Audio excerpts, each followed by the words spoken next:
Taste the Daily. தமிழ்நாட்டை தாண்டிட்டீங்கன்னா எல்லா மாநிலங்களிலும் பேருக்கு பின்னாடி ஜாதி பேர் இருக்கும், என்னென்னமோ பேர் இருக்கும், வாயில நுழையாத பேர்லாம் இருக்கும். ஆனால் தமிழ்நாட்டுல ஜாதி பேர் இல்ல. அதுக்கு அர்த்தம் ஜாதி பேர் இல்ல அப்படின்றது அல்ல. சீப்பை ஒழிச்சு வச்சுட்டா கல்யாணம் நின்றுமா, ஜாதி பேரை எடுத்துட்டா ஜாதி ஒழிஞ்சிருமான்னு இன்றைக்கு நிறைய பேர் கேட்கிறாங்க. அதோட அர்த்தம் என்ன தெரியுமா? சுயமரியாதையினுடைய உண்மையான அர்த்தம் என்னன்னா, எனக்கு ஜாதி இல்லைன்னு சொல்றது இல்ல. ஈவே ராமசாமி நாயக்கராகிய நான் இனிமேல் ஈவே ராமசாமின்னு சொல்றதுக்கு பேரு சுயமரியாதை அல்ல. அது நம்முடைய அறிவின் வெளிப்பாடு. எது தெரியுமா சுயமரியாதை?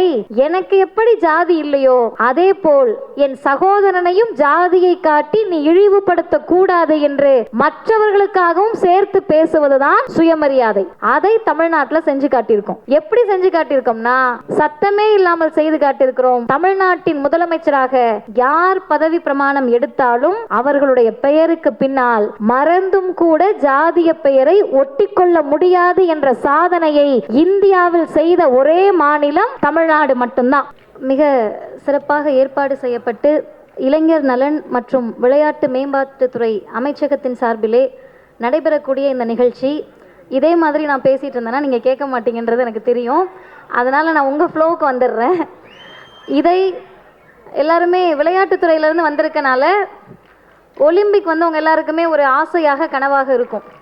ஒலிம்பிக்கில் இருக்கக்கூடிய அந்த தீப்பந்தம் இருக்குல்ல, அது ஒருவருடைய கையில் மட்டும் இருக்காது, கொஞ்சம் தொலைவுக்கு பிறகு ஒருவருடைய கையுக்கும் மாற்றப்படும். அப்படி பெரியார், பேரறிஞர் அண்ணா, முத்தமிழறிஞர் கலைஞர், இயக்க களத்தில் அது பெரியாருக்கு பிறகு திராவிடர் கழகத்தின் தலைவர் என்று மாற்றப்படக்கூடிய தீப்பந்தங்கள் இன்றைக்கு தமிழ்நாட்டு முதலமைச்சரை வந்தடைந்திருக்கிறது. அதற்கு பிறகு என்ன என்ற கேள்விக்கு இவர்கள் அனைவரையும் விட வீரியமாக பெரியாரை நான் பேசுவேன் என்று அந்த தீப்பந்தத்தை இன்றைக்கு சுடராக ஏற்றி நிற்கக்கூடிய அமைச்சர் மாண்புமிகு மானமிகு அன்பிற்குரிய சகோதரர் அண்ணன் உதயநிதி அவர்கள் உள்ளிட்ட அனைத்து ஆன்றோர்களுக்கும் சான்றோர் பெருமக்களுக்கும் சட்டமன்ற உறுப்பினர்களுக்கும், எனக்கு முன்னால் ஒருவர் பேசினாரு, மோட்டிவேஷனல் ஸ்பீக்கர் என்ற போர்வையில் கண்டதை பேசுபவர்களுக்கு மத்தியில் தான் கண்டதை பேசிய அண்ணன் கென்னித்ராஜ் அன்பு அவர்களுக்கும், திரைப்படமாக இருந்தாலும் சரி, அது தொலைக்காட்சியாக இருந்தாலும் சரி, தான் கொண்ட களத்தை சமூக நீதிக்காக பயன்படுத்தக்கூடிய அன்பிற்குரிய சகோதரர் கரு பழனியப்பன் அவர்கள் உள்ளிட்ட மாணவர்கள் அனைவருக்கும் அன்பிற்குரிய வணக்கம்.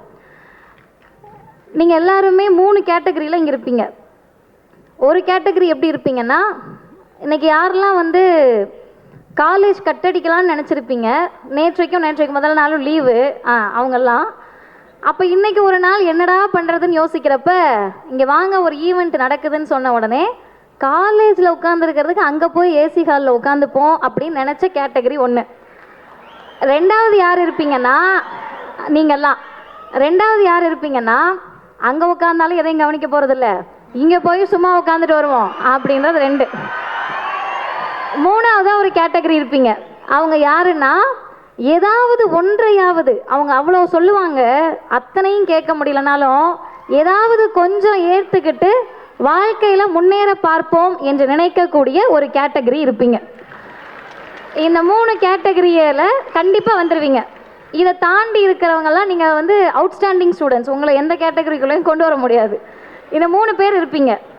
இந்த 3 பேரில் நீங்கள் எந்த கேட்டகரியில் இருந்தாலும் பிரச்சனை இல்லை. இந்த ஹால், இந்த அரங்கத்தை விட்டு போகிறப்போ எல்லாத்தையும் நீங்கள் ஏற்றுட்டு போகணும் அப்படின்னு சொல்ல முடியாது. பெரியாரே இருந்தாலும் அதை சொல்ல மாட்டார்.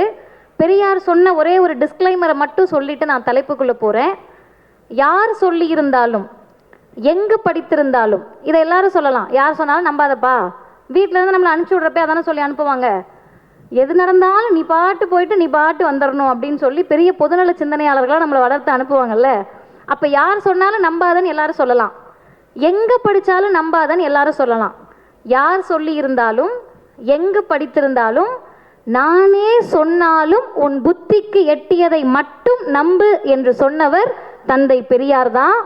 அப்போ நாங்கள் என்ன சொன்னாலும் உங்கள் அறிவுக்கும் உங்கள் புத்திக்கும் எது சரி என்று படுகிறதோ அதை எடுத்துகிட்டு நீங்கள் வெளியில் போகலாம். இப்போ பெரியார் எனும் சுயமரியாதை சூரியன் அப்படின்றது தான் தலைப்பு. உங்ககிட்ட நான் ஜென்ரல் நாலேஜாக ஒரு 4 கேள்வி கேட்குறேன். ஐயோயோ ஜென்ரல் நாலேஜா, இன்னைக்கு பிரதமர் எந்த ஊரில் இருக்காரு அப்படின்ற கஷ்டமான கேள்விலாம் கேட்டுறாதீங்க. அப்படின்ற மாதிரியெல்லாம் கேள்வியெல்லாம் நான் கேட்க மாட்டேன். ரொம்ப எளிமையான கேள்விகள் தான் கேட்பேன். முதல் கேள்வி, இத்தனை பேர் இருக்கீங்க, உங்களுக்கு யாருக்கு பிடிக்குதோ அவங்க மட்டும் கை உயர்த்தி பதில் சொல்லலாம். ஏன்னா நிறைய பேருக்கு என்னென்னா கை உயர்த்துறதுல ஒரு கஷ்டம் இருக்கும். நல்ல லாவகமாக வேறு உட்காந்துருக்கீங்களா, அதனால் அதில் ஒரு சிரமம் இருக்கும். உங்களை நான் சிரமப்படுத்த விரும்பலை. யாருக்கு விருப்பமோ நீங்கள் கை உயர்த்தலாம்.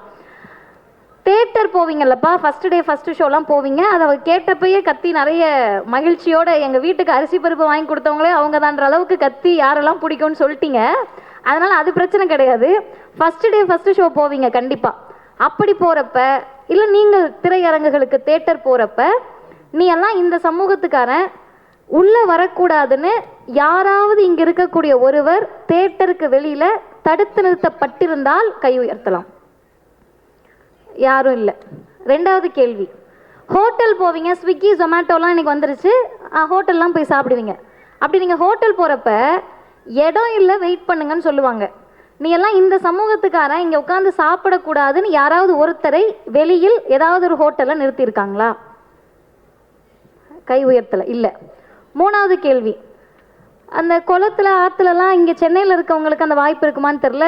அருவிகள்லாம் போவீங்க, ஃபால்ஸ்லாம் பார்த்துருப்பீங்க, பீச் போவீங்க, மெரினா, இந்த பெசன் நகர்லாம் உங்களுக்கு தெரிஞ்ச இடம். இந்த பீச் போகிறப்ப இந்த தண்ணியெல்லாம் வந்து பொதுவானது கிடையாது, நீ எல்லாம் இங்கே வந்து குளிக்கக்கூடாது, தண்ணியை கையில் எடுக்கக்கூடாது அப்படின்னு சொல்லி இந்த மாதிரியான நீர்நிலை பகுதிகளில் தடுத்து நிறுத்தப்பட்டிருக்கீங்களா?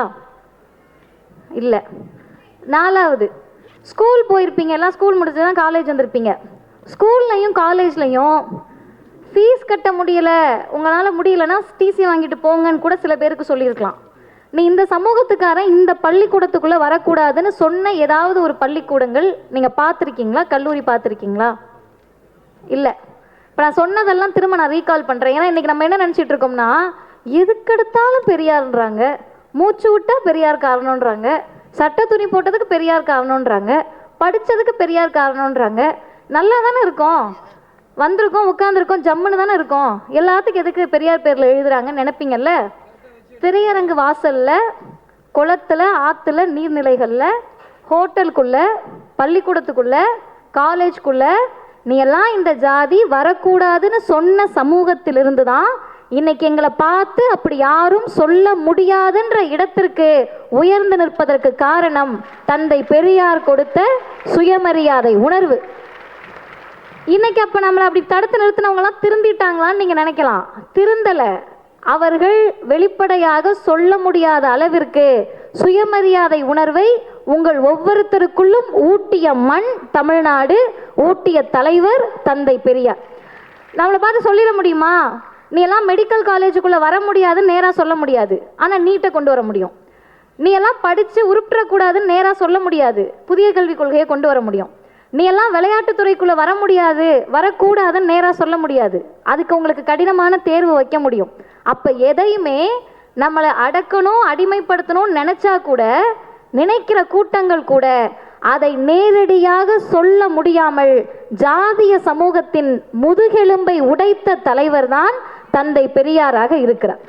அப்போ அவர்கிட்ட இருந்து நம்ம எதை கற்றுக்கணும்? இதெல்லாம் செஞ்சாங்க, இந்த நிலைமைக்கு நாங்கள் வந்துட்டோம், இன்னமும் எதுக்கு எங்களுக்கு பெரியார்? அந்த கேள்வி இருக்கும்ல. நான் வந்த உடனே பார்த்தேன், நிறைய எல்லாருமே பெண் பிள்ளைகள் தான் அதிகமாக இருந்தீங்க. எல்லாமே என்னோடய தங்கச்சி வயசில் தான் இருப்பீங்க. கொஞ்சம் பேருக்கு நானே தங்கச்சி மாதிரி தான் இருக்கேன், அதை விட்டுருவோம் நம்ம. அப்போ நான் மேடையிலேருந்து பார்க்குறப்போ இங்கே ஒரு வரிசையில் ஒரு பாப்பா, அவங்க எனக்கு நேராக இருக்காங்க, எனக்கு தெரியுது. ஆனா பெண்ணா என்று தெரியாத மாதிரி பெண் பிள்ளைகளை தயாரிக்க வேண்டும் என்று பெரியார் சொன்னார். இங்கே இருக்கக்கூடிய பிள்ளைகள் அப்படி இருக்கிறப்ப நிறைய பேர் இருக்கீங்க, நம்மளை பார்த்து என்ன தெரியுமா சொல்லுவாங்க? பசங்களை விட பொண்ணுங்க தான் நம்மளை நிறைய கிண்டல் பண்ணுவாங்க. ஆமாம் தானே? அப்படி தானே பாப்பா? கலாய்ப்பாங்க. என்ன இப்படி இருக்க, அப்படி இருக்க, நீ பொண்ணு மாதிரி ட்ரெஸ் பண்ணிக்கோ. இந்த பொண்ணு மாதிரின்னு ஒரு ட்ரெஸ் இருக்குல்ல, அதை வடிவமைத்தவர்கள் எல்லாம் மேன்மைக்குரிய ஆண்கள் தான். நம்மளே நமக்கு வேணும், நம்ம எதையும் வடிவமைத்து கொள்ளலை. அப்போ பெரியாரை பெண்கள் எப்படி பார்க்கணும், பெரியார்கிட்ட இருந்து பெண்கள் சுயமரியாதை அப்படின்றத எப்படி எடுத்துக்கணும்னு கேட்டால், நான் முன்னாடி சொன்ன லிஸ்ட்டில் இதெல்லாம் இல்லை, இதெல்லாம் இல்லை, இப்போ நம்ம இதான் இந்த இடத்துக்கு வந்துட்டோம்னு சொன்னேன்ல, அதையெல்லாம் அடைவதற்கு பெரியார் எதை கருவியாக எடுத்தார்? எதை கையில் வச்சுட்டு சண்டை போட்டார்? கத்தியை வச்சுட்டா, அருவாலை வச்சுட்டா, துப்பாக்கியை வச்சுட்டா, எதை வச்சுட்டும் இல்லை, ஒரே ஒரு விஷயத்தை வச்சுட்டு மட்டும்தான் பெரியார் சண்டை போட்டார். அது என்ன விஷயம்னு கேட்டால், மனிதனுக்கு பகுத்தறிவையும் சுயமரியாதையும் கொடுத்துட்டேன்னா அவன் சண்டை போட்டுக்குவான். இன்றைக்கு இந்திய அளவில் தமிழ்நாடு மட்டும்தான் சண்டை போட்டுட்டு இருக்கோம். எவ்வளோ தூரத்துக்கு சண்டை போட்டுட்டு இருக்கோம்னு சொன்னீங்கன்னா, நம்மக்கிட்ட எதுவுமே இல்லை. தமிழ்நாட்டிற்கு மிகப்பெரிய ஒரு பொருளாதார பலம் இல்லை. தமிழ்நாட்டில் பாப்புலேஷனை குறைங்கன்னு நம்ம குறைச்சிட்டோம், மற்ற மாநிலத்தில் அதிகமாகிடுச்சு. அதனால நம்மக்கிட்ட பாப்புலேஷனும் பெரிய அளவில் இல்லை. நம்மக்கிட்ட இவங்க சொல்லக்கூடிய இயற்கை வளங்களும் பெரிதாக இல்லை தமிழ்நாட்டை பொறுத்தவரை மற்ற மாநிலத்தை விட. இப்போ எதுவுமே இல்லாமல் இன்றைக்கு இந்தியாவினுடைய முதன்மை மாநிலம் எது என்று கேட்டால் தமிழ்நாடு தான் என்ற இடத்திற்கு நாம் வந்ததற்கு காரணம் பெரியார் சொல்லிக் கொடுத்த சுயமரியாதை. அப்போ சுயமரியாதை பெரியார் எந்த வழியில் அடைகிறார்னு சொன்னால், புனிதங்கள் எல்லாத்தையும் பெரியார் உடைக்கிறார்.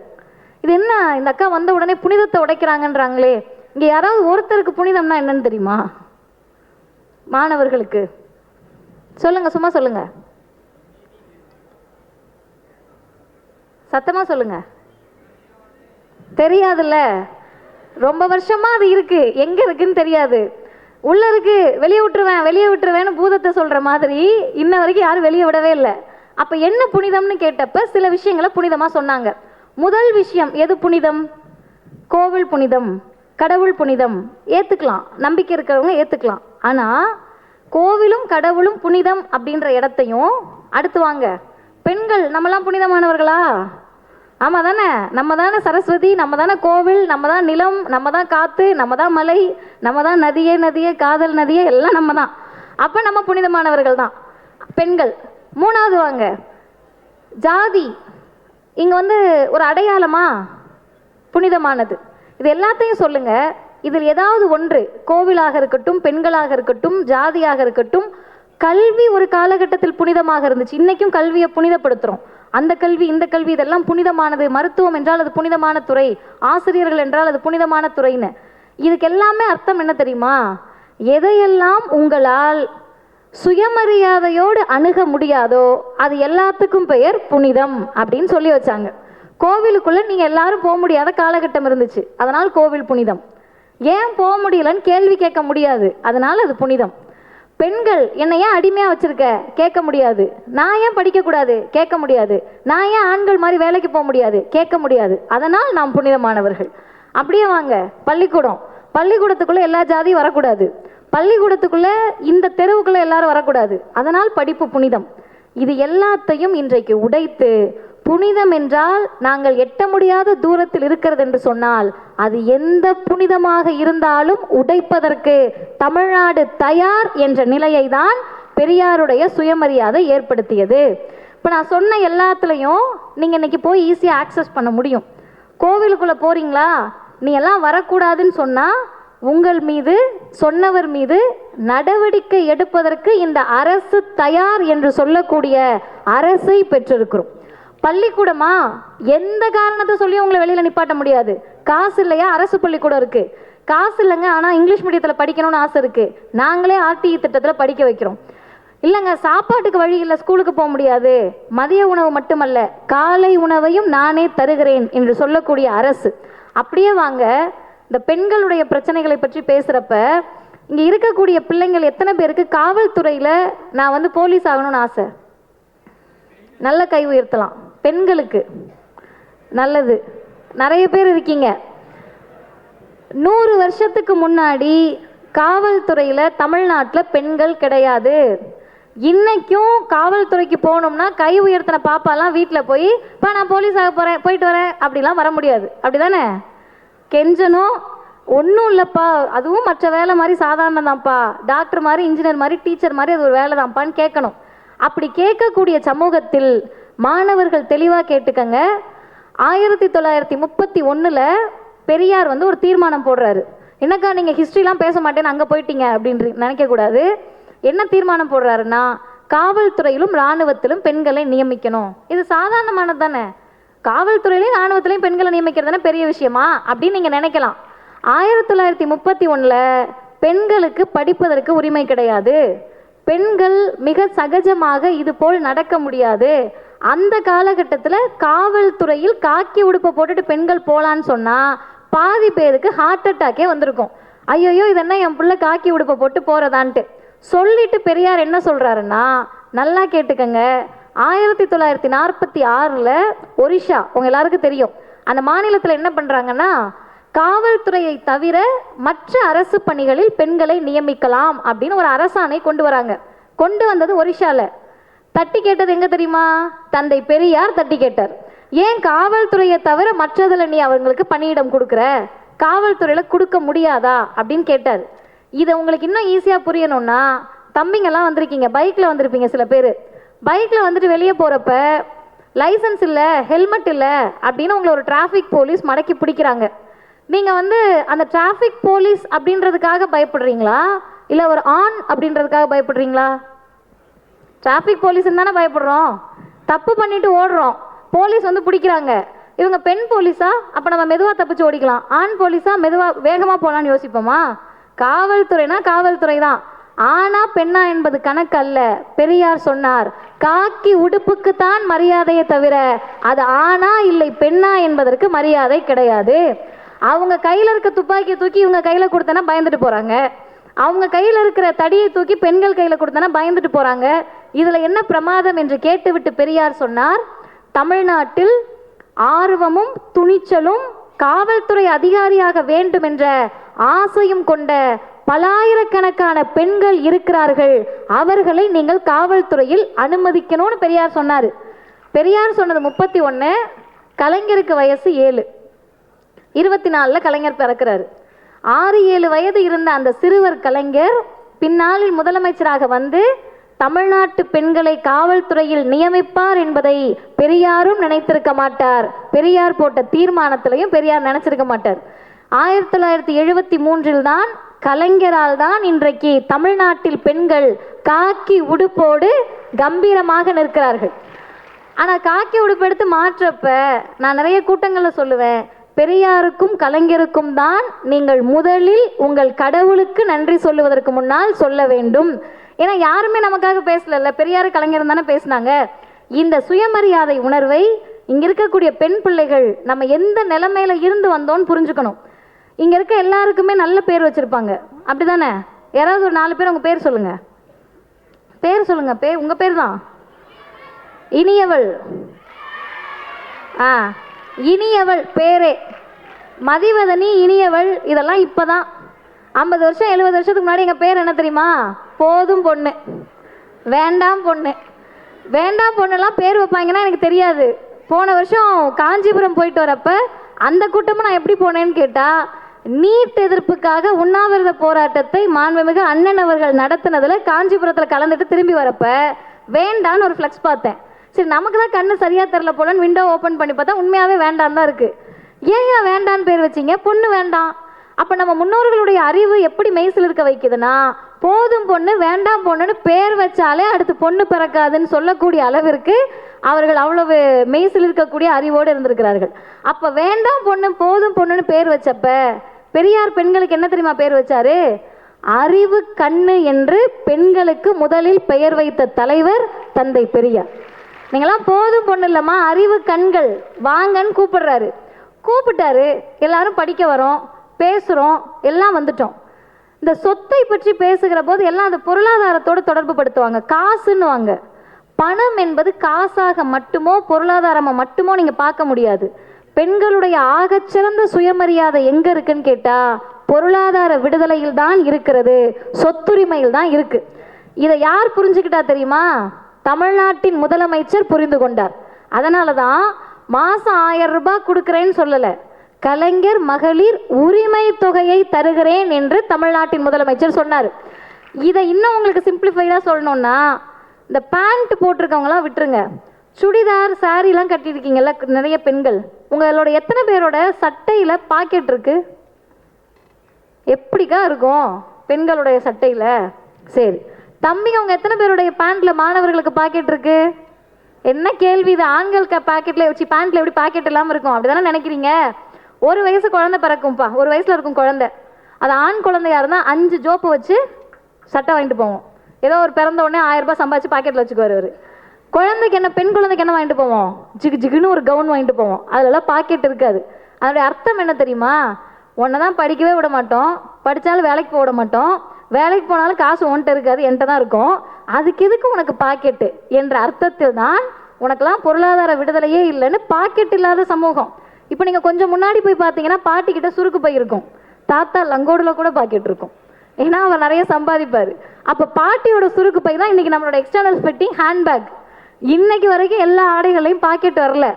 இப்படி எதுவுமே இல்லாத ஒரு சமூகத்தில் 100 வருஷத்துக்கு முன்னாடி ஒரு தலைவர் சொல்கிறாரு, ஆண்களைப் போலவே பெண்களுக்கும் தகப்பன் சொத்தில் சரிசமமாக உரிமை வேண்டும் என்று சொன்ன தலைவர் தந்தை பெரியார். பெரியார் சொன்னப்ப பெண்களே எதிர்த்தாங்க, எங்களுக்கு எதுக்குங்க சொத்துன்னு கேட்டாங்க. பெரியார் சொன்னாரு, அது சொத்து இல்லை, உன்னுடைய சுயமரியாதை, உன்னால் சொத்தை நிர்வகிக்க முடியும் என்ற கம்பீர உணர்வு. அதற்கு பிறகு செய்வதற்கு ஆட்கள் இல்லை, செய்வதற்கு அளவிற்கு முதலமைச்சர்கள் இல்லை, செய்யக்கூடிய எண்ணம் கொண்ட முதலமைச்சர்களை இந்தியாவில் யாரும் பெறவில்லை.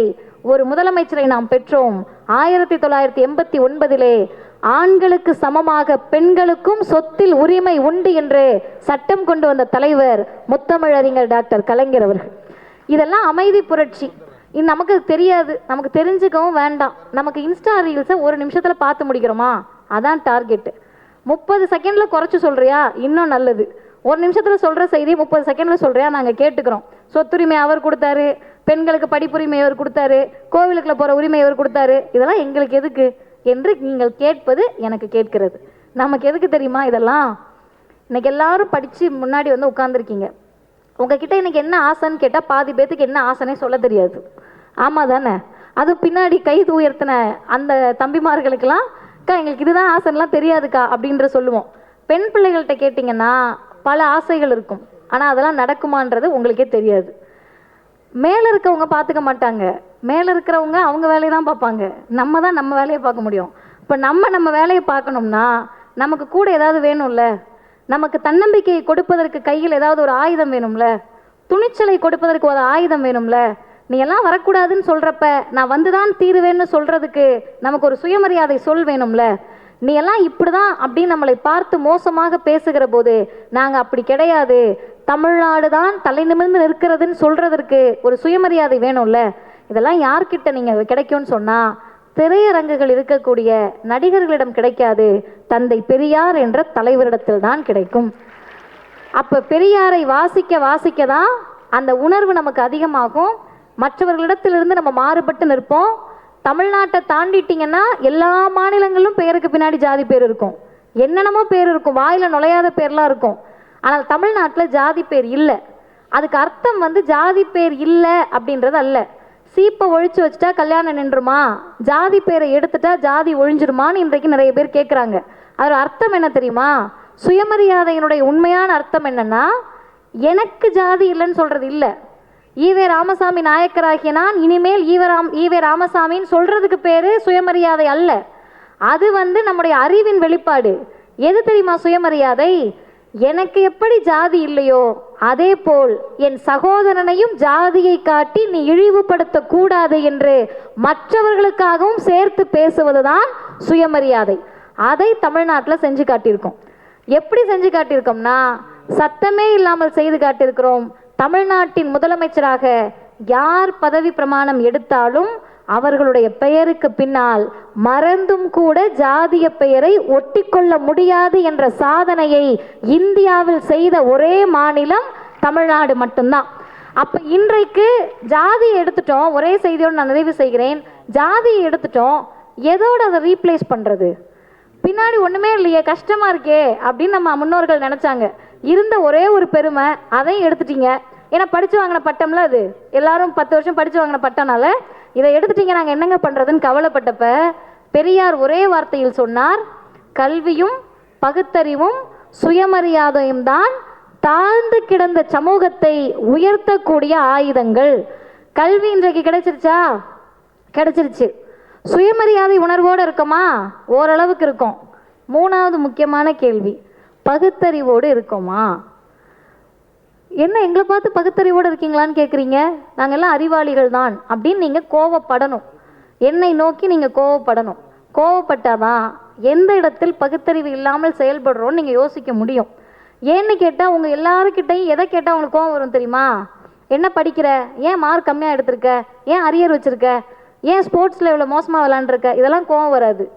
இந்தியாவில் அல்ல, உலகத்தையே கோவப்படுத்தக்கூடிய ஒரே கேள்வி என்ன தெரியுமா? அறிவு இருக்கான்ற கேள்வி தான். ஏன் இப்படி அறிவு இல்லாமல் இருக்க அப்படின்னு கேட்டோம்னா வீட்டில் வந்து கார்கில் போரே நடந்துடும். அதான் அம்மாலாம் நம்மளை பார்த்து அறிவு இருக்கான்னு கேட்டாங்கன்னா பிள்ளைங்கள்லாம் சிரிக்கிறீங்க, சண்டை நாரிடும் அம்மா கூட நமக்கு. அப்போ அறிவு இருக்கா என்ற கேள்விக்கு அத்தனை வலிமை இருக்கிறது. காரணம், யாருமே முட்டாளாக இருக்க விரும்ப மாட்டோம், ஆனால் மற்றவரை முட்டாளாக்க ஆசைப்படுவோம். அப்போ சுயமரியாதை என்பது நான் முட்டாள் இல்லை என்று சொல்வதில் இல்லை. எந்த காரணத்தினாலும் அடுத்தவரை ஜாதியின் பெயரை சொல்லியோ, மதத்தின் பெயரை சொல்லியோ, கடவுளின் பெயரை சொல்லியோ, ஆண் என்ற ஆதிக்கத்தை சொல்லியோ முட்டாளாக்காமல் இருப்பதுதான் சுயமரியாதையுடைய முதல் படிநிலை. அந்த படிநிலையை அடைந்த ஒரே மாநிலம் தமிழ்நாடாக மட்டும்தான் இருக்கிறது. அந்த தமிழ்நாட்டினுடைய பிள்ளைகள் தான் நீங்கள் எல்லாருமே. நீங்கள் எந்த அரசியலை வேண்டுமானாலும் கையில் எடுக்கலாம், உங்களுக்கு பிடிச்ச அரசியலை நீங்கள் கையில் எடுக்கலாம். ஆனால் அந்த அரசியலை கையில் எடுப்பதற்கு முன்னால் 3 கேள்விகளை எழுப்புங்கள். முதல் கேள்வி, இந்த அரசியல் எனக்கு சுயமரியாதை உணர்வை கொடுக்கிறதா? இந்த அரசியல் என்னை பகுத்தறிவோடு செயல்பட வைக்கிறதா? 3வது முக்கியமானது, இதுவரை தமிழ்நாடு கடந்து வந்த பாதையை காத்து நிற்கக்கூடிய அரசியலாக அது இருக்கிறதா இல்லையா என்ற கேள்வியை நீங்கள் எழுப்ப வேண்டும். இந்த முதல் 2 கேள்விக்கு நீங்கள் எந்த அரசியல் வேணாலும் பதில் கண்டுபிடிச்சிடலாம். 3வது இருக்கக்கூடிய கேள்வி இருக்குல்ல, தாத்தா படிக்கல, பாட்டி படிக்கல, பாட்டன் படிக்கல, அப்பா படிக்கல, அம்மா படிக்கல, நம்ம படிச்சிருக்கோம்ல, இதை காத்து நிற்கக்கூடிய ஒரே அரசியலாக திராவிட மாடல் அரசியல் மட்டும்தான் இருக்கும். அதற்கு காரணம் பெரியாரும் அண்ணாவும் கலைஞரும் இன்றைய முதலமைச்சரும் என்று சொன்னால் அதை நீங்கள் தயக்கப்படாமல் கையில் எடுத்துக்கலாம். ஐயோ இதை எடுத்துட்டோம்னா ஏதாவது சொல்லுவாங்களே, ஐயோ இதை பேசிட்டோம்னா ஏதாவது சொல்லுவாங்களே, துணிச்சலோடு சொல்லுங்க, ஆமாம் ஐம் அ ப்ரவுட் பெரியாரிஸ்ட். என்ன பிரச்சனை? பெரியாரிஸ்டாக இருப்பதற்கு எவ்வளோ பெரிய துணிச்சல் வேணும் தெரியுமா? கலர் சட்டைகள் போடுவதற்கு துணிச்சல் தேவையில்லை, எல்லாரும் அதான் போட்டிருக்காங்க. இவ்வளோ பெரிய கூட்டத்தில் கருப்பு சட்டை போடுவதற்கு தான் துணிச்சல் வேண்டும். அந்த துணிச்சலை பெரியாரால் தான் கொடுக்க முடியும். அந்த துணிச்சலோடு நான் பெரியாரிஸ்ட் என்று சொல்லுவதிலையோ, நான் திராவிட மாடலை பின்பற்றுகிறேன் என்று சொல்லுவதிலையோ கலைஞரை தான் எனக்கு பிடிக்கும். காரணம் என்ன? கலைஞர் வந்து சாப்பாடு கொடுத்தாரா? கலைஞர் வந்து சட்டை போட்டு விட்டாரா? கலைஞர் இல்லைன்னா இன்றைக்கு நுழைவுத் தேர்வின் பிடியில் எத்தனை இன்ஜினியர்கள் உருவாகி இருக்க முடியும் என்று அண்ணன் கென்னித்ராஜ் அன்பு அவர்கள் ஒரு கேள்வி கேட்டார்ல, அந்த கேள்வியை விட மிகப்பெரிய கேள்வி வேணுமா? கலைஞர் இல்லை என்று சொன்னால் இன்றைக்கு தமிழ்நாட்டில் அழகாக மேம்பாலத்தில் ஏறி இறங்குறோம். மேம்பாலத்தை கட்டினது கலைஞர்னு தெரியாது, யாரோ காமராஜர் காலத்திலேயோ வேற காலத்திலேயோ கட்டினதுன்னு நினச்சி பயணிச்சுட்டு இருப்போம் போல. அப்போ இத்தனையும் செய்த தலைவர்களை எங்களுடைய தலைவர்கள் தான் என்று சொல்லுவதற்கு ஒருபோதும் கூச்சப்படாதீர்கள்.